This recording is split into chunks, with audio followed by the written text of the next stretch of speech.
Padang mahsyar ini awal mula terdapatnya suatu yang baik atau yang buruk, neraka atau sorga, sudah terlihat saat di padang mahsyar.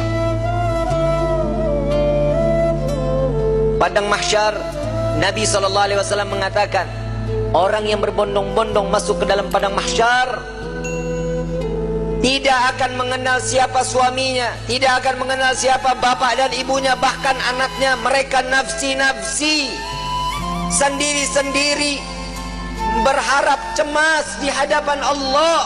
Satu orang akan ditumpuk 1000 orang di atasnya. Orang yang dapat menginjakkan kaki di padang mahsyar, dia adalah manusia yang aman. Sampai-sampai fitnah daripada padang mahsyar, ada seorang ibu yang sedang menggendong bayinya, menaruh bayinya di padang mahsyar, di tanah padang mahsyar, diinjak bayi tersebut agar lebih tinggi. Nggak sadar dia, anaknya dijadikan satu pijakan agar dia selamat dari siksaan padang mahsyar. Para wali min auliyaillah, orang-orang saleh, berbondong-bondong keliling ke Nabi Allah Adam. Wahai Nabi Allah Adam, berikan kami syafaat. Aku tidak bisa memberikan syafaat kepadamu, karena aku sudah ditolong oleh Allah saat aku meminta untuk diperjumpakan dengan Siti Hawa. Saat ini sampai sekarang kita kenal padang mahsyar daripada Arafah. Itu pertemuan antara Nabi Allah Adam dengan Siti Hawa. Ditolong oleh Allah. Jalan lagi kepada Nabi Musa. Ya Nabi Allah Musa, tolong kami selesaikan siksaan padang mahsyar. Mereka ada yang tenggelam sampai mata kakinya karena dosanya, ada yang sampai kepada lututnya, ada yang sampai ke pinggangnya, bahkan ada yang sampai pusarnya dan juga dadanya, bahkan ada yang seleher, ada juga yang sampai di ujung daripada hidungnya, dan juga ada yang di atas kepala, bahkan 2 hasta di atas kepala, tenggelam karena dosa-dosa mereka. Kebayang setiap manusia, insan, masuk ke dalam lautan, tenggelam di lautan, sebentar akan mati. Siksaan akan berakhir. Saat di padang mahsyar, siksaan tersebut sudah tidak akan pernah ada kematian, melainkan menikmati siksaan tenggelamnya setiap manusia. Sudah tidak akan lagi ada kematian.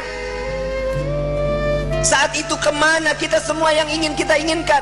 Orang yang tenggelam, mereka tersiksa, sampai orang kafir pun mengatakan, ya Allah, cepat selesaikan padang mahsyar ini siksaannya. Jika kami harus masuk ke dalam neraka, maka masukkan kami ke dalam neraka. Hentikan siksaan ini.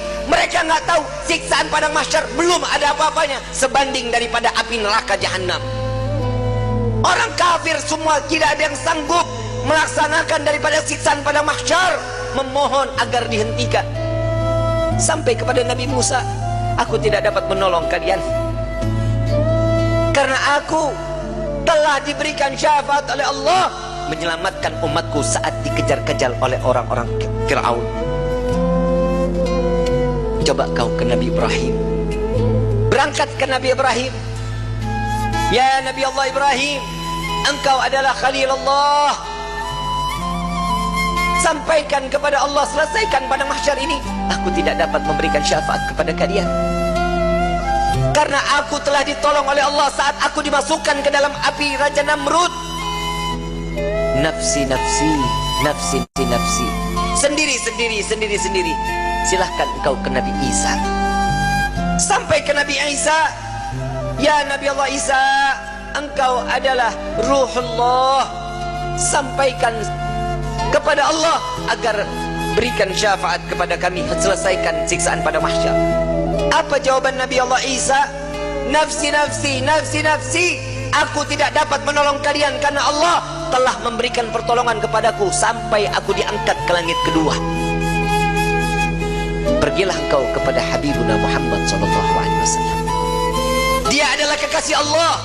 Berbondong-bondong para aulia datang kepada Nabi SAW. Ya Rasulullah, berikan kami syafaat. Sebelum orang tersebut berbondong-bondong datang kepada Nabi, Nabi SAW sudah melihat mereka akan datang kepada Nabi. Nabi berjumpa dengan Allah. Nabi sujud kepada Allah. Ya Muhammad, angkat kepalamu. Tidak lagi ada yang ibadah di padang mahsyar ini. Mengangkat kepala lalu sujud lagi Allah. Di hadapan Allah Nabi Muhammad SAW diangkat lagi. Wahai kekasihku, angkat kepalamu. Sudah tidak ada lagi yang ibadah di padang mahsyar ini. Tetap Nabi mengangkat kepala lalu sujud lagi kepada Allah. Sampai terakhir, apa yang kau inginkan wahai kekasihku? Ya Allah, selesaikan siksaan padang mahsyar. Biarkan mereka, masukkan mereka ke mizan penimbangan amal baik amal buruk mereka. Ya Muhammad, engkau meminta tanpa sujud kepadaku, aku akan memberikan apa yang kau inginkan. Nabi Muhammad SAW tanpa sujud, jika dia meminta kepada Allah pasti akan dikabulkan. Dengan akhlak baginda Rasul SAW, beliau sujud, tahu beliau adalah seorang hamba yang pantasnya untuk sujud kepada Allah. Dia adalah Nabi SAW. Tatkala mereka datang bersama dengan Nabi, ya Rasulullah, mintalah permohonan kepada Allah. Apa jawaban Nabi? Analaha, analaha, analaha. Aku yang dapat menolong kalian, aku yang akan memberikan syafaat kepada kalian, aku yang akan membebaskan kalian dari siksaan padang mahsyar di hari ini. Saat dia meminta selesai padang mahsyar, masuk mereka semua ke mizan. Sampai di mizan, Nabi berdiri di depan mizan, melihat rombongan daripada umatnya. Saat beliau dalam keadaan dosa yang begitu besar, Nabi sujud kembali di hadapan Allah. Ya Rabb, doa baginda Rasul SAW, ya Allah, ringankan beban dosa umatku, beratkan pahala mereka, ampuni dosa mereka ya Allah. Kita berbuat dosa di atas bumi Allah, Nabi yang terus menerus. Sampai di mizan pun Nabi sujud kepada Allah agar kita diselamatkan, dibebaskan agar masuknya kita ke dalam syurganya Allah. Setelah mizan, Nabi SAW berdiri lagi di sirat. Saat dimana jembatan tersebut, satu helai rambut dibelah menjadi 7, tajamnya luar biasa. Di bawahnya neraka jahanam. Nabi menunggu sampai ada umat yang ingin tergelincir, dipegang oleh Nabi, dituntun sampai di ujung daripada jembatan tersebut. Nabi menjaga umat sampai saat di dalam surga kelak, Nabi berdiri di depan pintu surga, tidak masuk ke dalam pintu surga, menunggu satu persatu agar masuk, mereka dimasuk ke dalam surga. Sampai di dalam riwayat Siti Fatimah bertanya, ya Rasulullah, untuk apa kau berdiri di depan pintu surga? Aku menunggu umatku. Jika satu yang tertinggal belum masuk ke dalam surga, maka aku tidak akan pernah masuk ke dalam surganya Allah. Huwa Muhammad, dia adalah Sayyiduna Muhammad.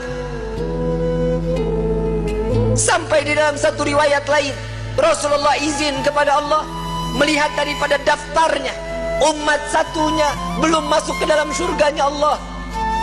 Nabi berbincang kepada Allah, ya Rabb, izinkan Muhammad untuk memeriksa neraka.